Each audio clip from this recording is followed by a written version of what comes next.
Hello बच्चों, कैसे हैं आप लोग। मैं शालिनी सिंह, आपकी हिंदी अध्यापिका।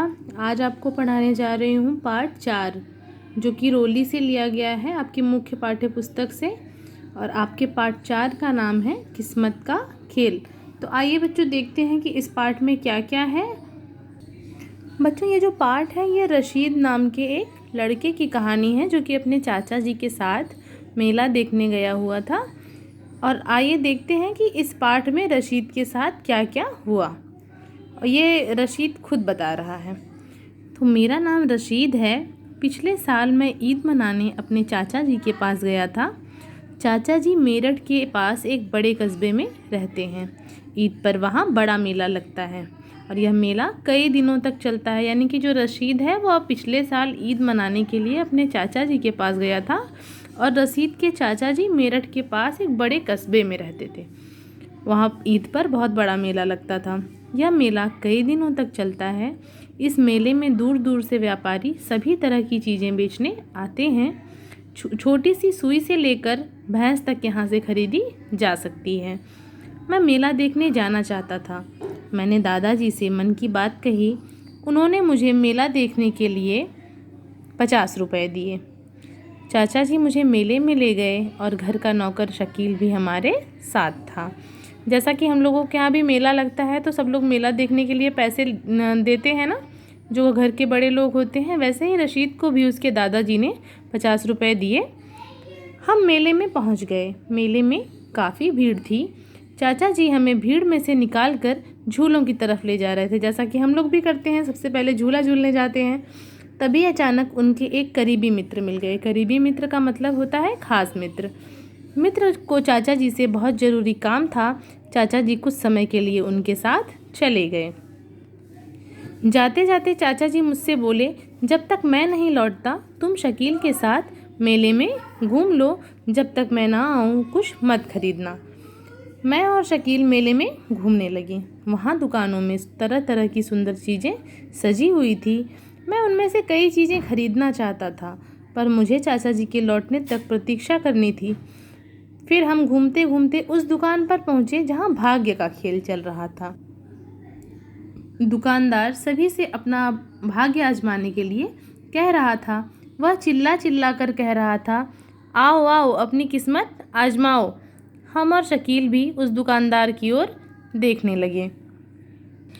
उसने हमें पास बुलाकर खेल के बारे में समझाया। देखो, यहाँ इनाम की 25 चीज़ें रखी हैं। इन पर 1 से 25 तक नंबर पड़े हैं। यहाँ इस मेज पर उल्टी तश्तरियाँ रखी हैं ताकि इन पर लिखा नंबर दिखाई न दे। आपको 10 रुपये में 6 तश्तरियाँ उठानी है, फिर उन लिखे नंबरों को जोड़ना है। उनके जोड़ से जो संख्या बनेगी उसी संख्या का इनाम आपको मिल जाएगा। मुझे किस्मत का यह खेल अच्छा लग रहा था। मैंने सोचा क्यों न खेल कर कोई बड़ा इनाम जीत लिया जाए। दुकानदार ने मेरी मंशा भांप ली। उसने कहा, हर खिलाड़ी को कोई न कोई इनाम जरूर मिलेगा। मनसा का मतलब होता है चाहत, यानी कि मेरे मन में जो बात चल रही हो। तो दुकानदार ने कहा कि हर खिलाड़ी को कोई ना कोई इनाम जरूर मिलेगा। इनाम चाहे छोटा हो या बड़ा। अगर आपकी किस्मत अच्छी है तो कोई मोटा इनाम आपके हाथ लग सकता है। यह किस्मत का खेल है, आप अपनी किस्मत आजमाओ। तभी वहाँ एक वृद्ध व्यक्ति आया। वृद्ध का मतलब होता है बूढ़ा। तभी वहाँ एक वृद्ध व्यक्ति आया। उसने दुकानदार को 10 रुपये देकर किस्मत आजमाई और 6 तश्तरियाँ उठा ली।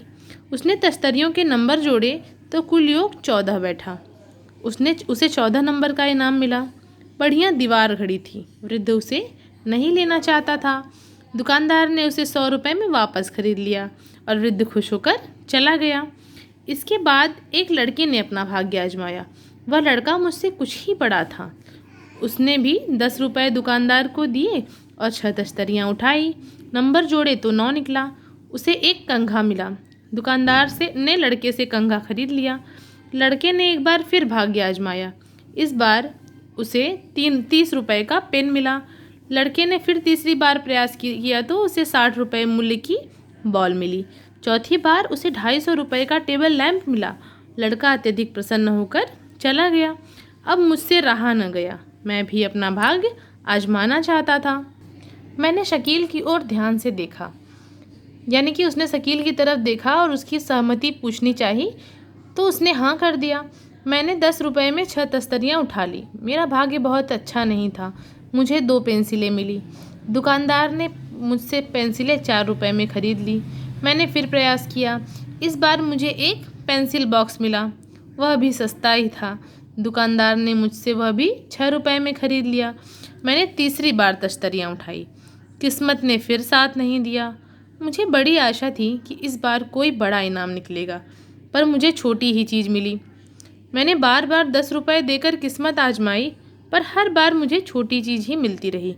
अंत में मेरे पास 5 रुपये ही बचे, लेकिन दुकानदार ने मुझ पर मेहरबानी की। यानी कि जो ठग होते हैं ना मेलों में और इन सब जगहों पे, वो इसी तरह के खेल खेलते हैं।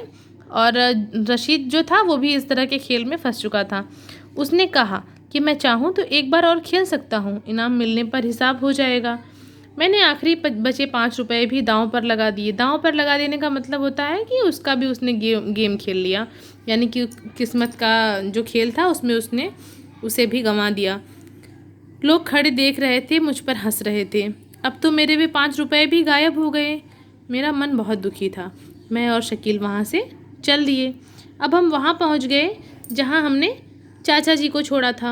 हम चाचा जी के वापस आने की प्रतीक्षा यानी कि इंतज़ार करने लगे। थोड़ी ही देर में चाचा जी आ गए। वे मुझे देखकर बोले, रशीद क्या बात है, परेशान लगते हो? मैं चुप रहा। शकील ने उन्हें सारी बात बता दी। चाचा जी न तो नाराज़ हुए और ना ही दुखी। वे मुस्कुराए और मेरी पीठ थपथपाई। वे मुझे एक दुकान पर ले गए और एक सुंदर छाता दिलवाया। फिर उन्होंने मुझे बिस्कुट, मिठाई और अन्य चीज़ें खरीदवाई। इसके बाद हम मेले से घर वापस चल दिए। यानी कि चाचा जी उसे अन्य दुकान पर ले जाते हैं और खाने पीने की चीज़ें और अन्य वस्तुएं दिलवाते हैं और वे बाद में घर वापस चल देते हैं।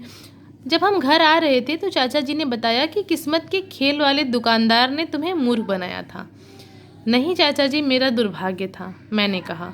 नहीं बेटे, इसमें अच्छे और बुरे भाग्य की कोई बात नहीं थी, चाचा जी ने कहा। मैंने कहा, लेकिन चाचा जी, मैंने खुद देखा था, एक बूढ़े आदमी को इनाम में घड़ी मिली थी और एक लड़के को 2-3 कीमती चीज़ें मिली थी।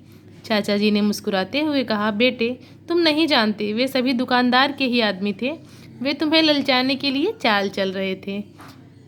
उन्हें अच्छी चीज़ें मिलती देख तुम्हारा मन भी ललचा गया। दुकानदार को तुम्हारे पैसे से मतलब था, वह उसे मिल गया। अब इस बात को भूल जाओ और किसी से भी अपनी मूर्खता का जिक्र मत करना। तो बच्चों, इस पाठ से हमें क्या सीख मिलती है? इस पाठ से हमें सबसे पहले तो यह सीख मिलती है कि हमें लालच नहीं करना चाहिए और हमें हमेशा सावधान रहना चाहिए ताकि कोई भी हमें मूर्ख न बना सके, और हमें अपने बड़ों का कहना मानना चाहिए। यदि अगर रशीद ने अपने चाचा जी की बात मानी होती, उसके चाचा जी ने कहा था ना कि जब तक मैं ना लौट के आऊँ तब तक कोई भी वस्तु मत खरीदना, अगर उसने अपनी चाचा जी की बात मानी होती तो वह इस किस्मत का खेल के चक्कर में नहीं पड़ता और उसके 50 रुपये न व्यर्थ हुए होते। और तीसरी जो सबसे बड़ी बात है कि हमें अपने भाग्य से ज़्यादा अपने पुरुषार्थ पर भरोसा रखना चाहिए। तो उम्मीद करती हूँ बच्चों कि आपको यह पाठ समझ में आ गया होगा और आप लोग भी मेलों में जाकर ऐसी गलती नहीं करेंगे। मिलते हैं अगले वीडियो में, तब तक के लिए धन्यवाद।